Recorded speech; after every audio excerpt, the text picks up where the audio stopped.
Le monde est rendu fou, le monde est à l'envers. Les mondialistes se lancent de tous les bords côtés.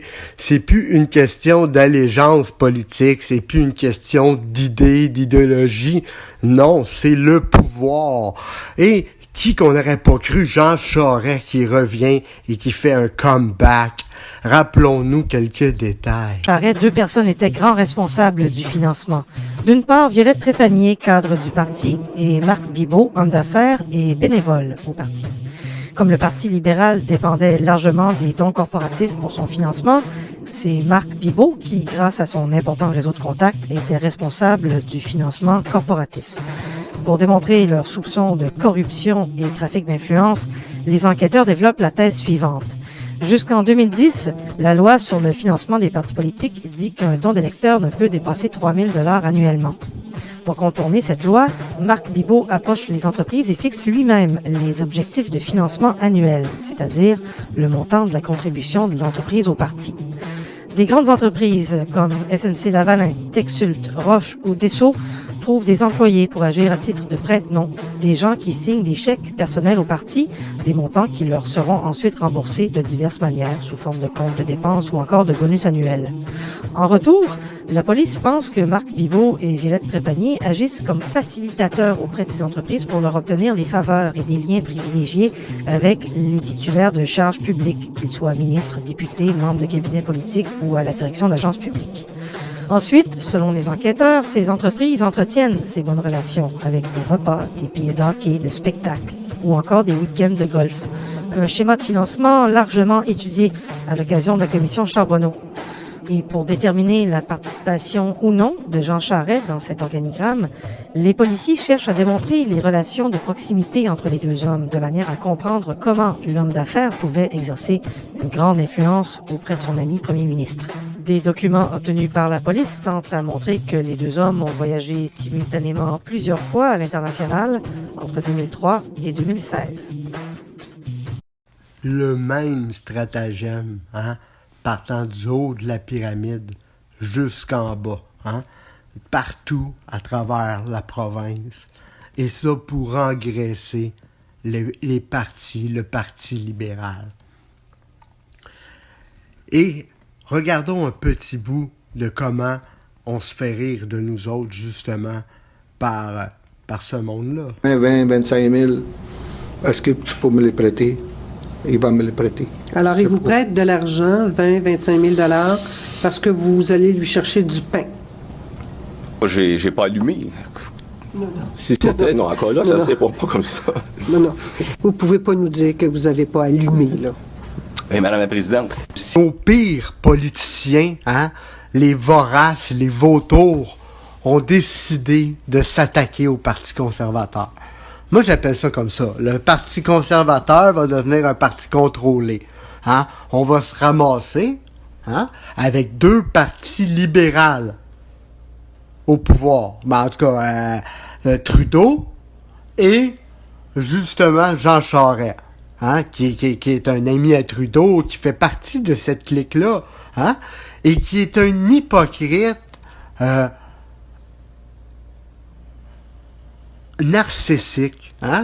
Si vous vous rappelez de comment il a agi avec les étudiants, comment il ridiculise les autres et qu'il veut rien entendre, cet homme, et toute la magouille qu'il y a autour de lui, mais que les enquêtes tombent toujours. C'est ça, là c'est bizarre, mais il vient de se présenter et l'enquête qui traîne, qui dit qu'on l'a sali, là, bon, elle est tombée, On trouve ça très bizarre. Et on va se rappeler des petits souvenirs, là, de comment que il est grave, ce gars-là.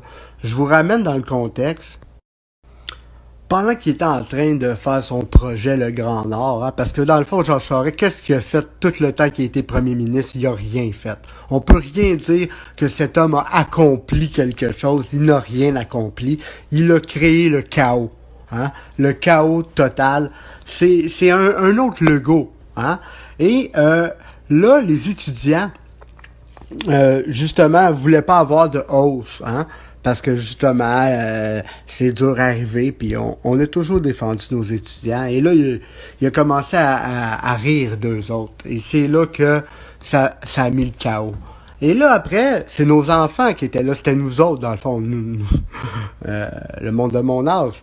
Et il a demandé aux policiers d'attaquer les étudiants. C'est comme ça. Il a fallu que le monde s'en mêle. Tout le Québec s'en est mêlé. Et après ça, Jean Charest a tombé. On dirait que des fois, les Québécois ont la mémoire d'un poisson rouge. OK? On écoute les mots qu'il avait dit justement aux étudiants cette année-là. Le Salon du Plan Nord que nous allons ouvrir aujourd'hui, qui est déjà très populaire, les gens courent de partout pour entrer, est une occasion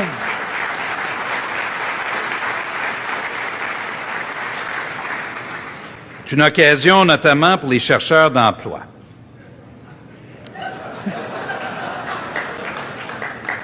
Alors, à ceux qui frappaient à notre porte ce matin, on pourra leur offrir un emploi dans le Nord autant que possible, en espérant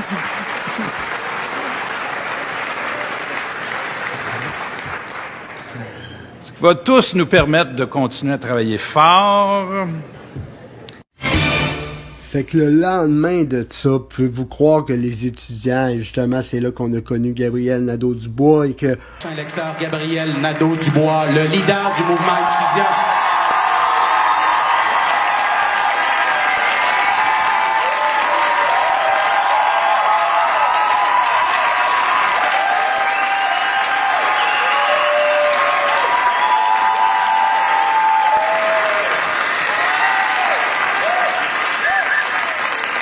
Bonjour. Merci, c'est étonnant un peu. Je m'appelle Gabriel Nadeau-Dubois. Depuis 54 jours, aujourd'hui, je suis en grève. Depuis 54 jours, je suis en lutte. 54 jours de lutte, 54 jours de matraque, de gaz, de poivre, pour moi, mes amis, mes camarades, les étudiants et les étudiantes du Québec. 54 jours de grève contre les libéraux, contre les boss, contre la police, contre les chroniqueurs méprisants. 54 jours et déjà nous avons gagné. Déjà nous avons gagné contre le cynisme, déjà nous avons gagné contre l'impuissance. Contre ceux qui disaient il y a de cela quelques semaines à peine que le peuple du Québec était mort, que sa jeunesse ne valait pas mieux.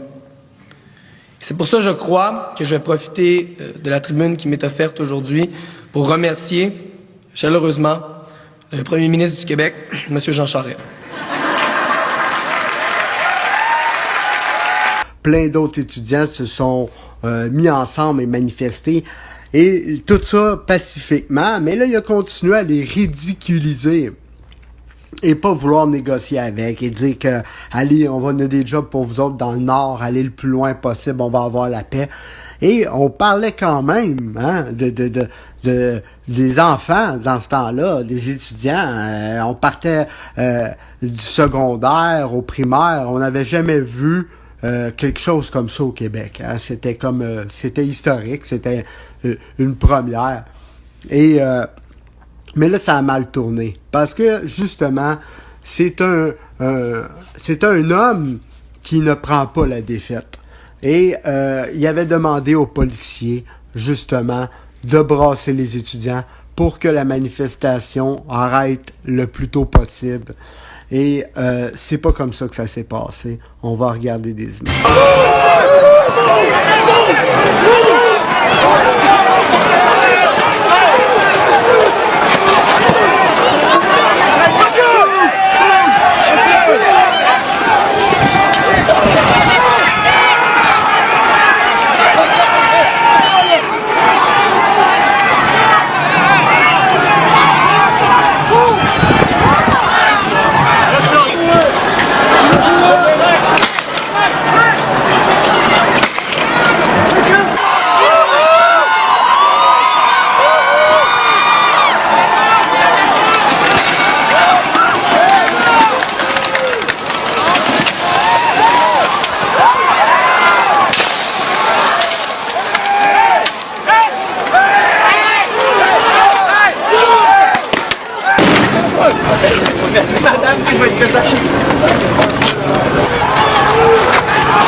Fait que c'est du pareil au même, hein, que les années ont beau passer, c'est une personne imbue de lui-même, et même avec toutes les magouilles qui l'entourent, même s'il s'est fait pas prendre, hein, on sait que tout son monde politique autour de lui s'est fait prendre.